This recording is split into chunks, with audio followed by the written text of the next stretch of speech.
come to you, we need to know what is happening right here in Georgia now. And 30 million victims of human trafficking in the world, and 1 out of 5 is a child. Oh, can I pet him? Of course you can. And we were running deficits at the state capitol. And I said our only hope is to become a truly international city. And that is pretty much what's happened. But that puts us in the center of all of the troubles in the world. And sometimes that's a rough place to be. Atlanta Hartsfield International Airport is the largest and the busiest in the world. Yes. And because we are, I believe we get so much more traffic right here in our area. It's a sad situation.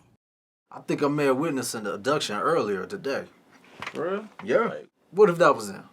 Man, look, just pray that it wasn't. Besides, what could you have done anyway? It's okay to tell. We've served over 25 girls since we opened a year ago. And the counties are spread out. It is not just Fulton County. It is not just Atlanta. I mean, we're having the problem south. We're having the problem north. It is widespread. Our hotline number through Georgia Cares accepts over 400 calls a month. Yet we have approximately 35 beds that serve this population of youth. And so I know for us, we turn girls away every day. I mean, our 10-bedroom, we stay full, and we do not have enough beds to accommodate all the calls that we get in, which breaks my heart because, I mean, I will actually hear case managers say, we're sitting in a hotel with these girls because we have nowhere to place them. What about for boys? Because we have nothing for boys, and someone needs to jump out there and get a home for boys. Now, what we do about something like human trafficking is another challenge. There again, when I was mayor, I would worry the police to death. You know, just stay on them. And they'd say, Mr. Mayor, the problem is it's all electronic. There's no street crime anymore the same way it used to be. And that we haven't figured out how to go after the sex trafficking in the city. Well, that may or may not be true, but that was their excuse. But there was some truth to it. And now they do it more on the internet. Yeah. So here we are again. They were thinking that everything was stopping, and then we found out that the internet influenced everything. Right, right. So as a result, they will put them on the internet, and they'll pick who they want. Or they'll say, if you want to come to Georgia. So they fly in, they pick them up in maybe a limousine or a taxi cab, they drive them to this warehouse that once you inside the warehouse, it's a real fancy place.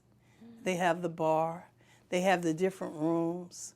So it's really a brothel. Right. They have, you know, the woman there taking care of them and then picking which one do you want. This is really happening. Yeah. Oh, this is happening. Devastating. And people don't believe me when I tell them it's happening. Yes. And I can even tell them where it's happening in Georgia. And it's still that way. So we have another problem. Yes. Somebody's turning their head. Exactly.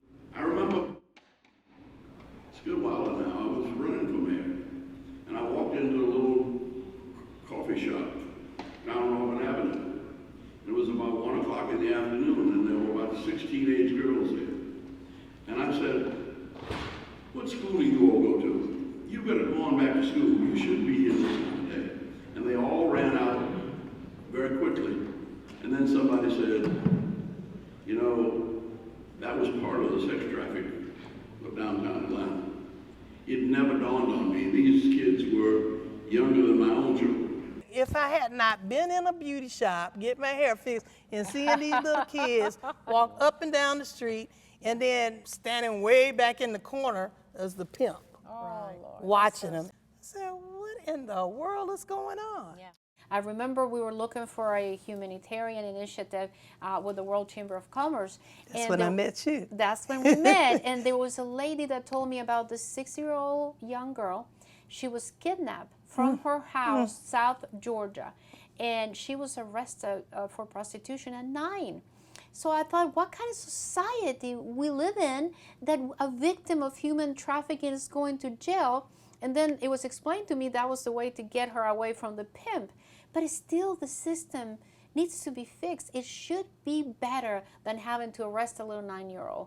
In my work with the YMCA, we run into families where the mothers, as in China, encourage their daughters into prostitution. And we also have cases where, because of bad public policy, we don't let the grandmothers stay in the home anymore. If they got a Section 8 certificate, their grandchildren can't live with them. If they want food stamps, an unemployed man can't be in the house. If you take grandmothers, if you take my father and my grandmother out of my life, you don't have me. Because almost everything I know and everything I have become was by and large from the wisdom and love of a grandmother who put up with me when I was bad, and the discipline of a father who tried to keep me good. And the breakup of the family in America and the urbanization of family life is causing all kinds of complexities. It's really not simple. They really need to enforce the law better. Senate Bill 104 that I passed in 2017 puts a sign up that say, if you have been trafficked or if you know someone who is being trafficked, please call this number for help. That's Honey, Yeah, sweetie. Mrs. B is here to see us. Good, show her in. You know I got something you're gonna like, right? Any discounts here? Of course not. 20% of human trafficking is labor, body parts, organs. Yes. I mean, this is just beyond just, sex trafficking. I know. It goes farther It's than so that. awful. It is awful. I always fall back on these old hymns. Earth hath no sorrow that heaven cannot heal. And I think that coming together in groups like this, talking about a problem, making us aware of it, and learning to balance out the negativism that we find in our media, things are complicated. And we have to take the time, and you are taking the time in this World Chamber to really understand how business can reach across barriers and boundaries. What we hope to do is give transitional living, independent living, to where they can go from a very structured environment like ours to starting to be independent, starting to make decisions on their own, but they have a support staff if they do fall. We all have a responsibility as citizens to help victims of human trafficking as one of them. How can we save a life before they become a victim? I believe if we all work together, we can make a difference. Support your senators so they can pass laws that will benefit you.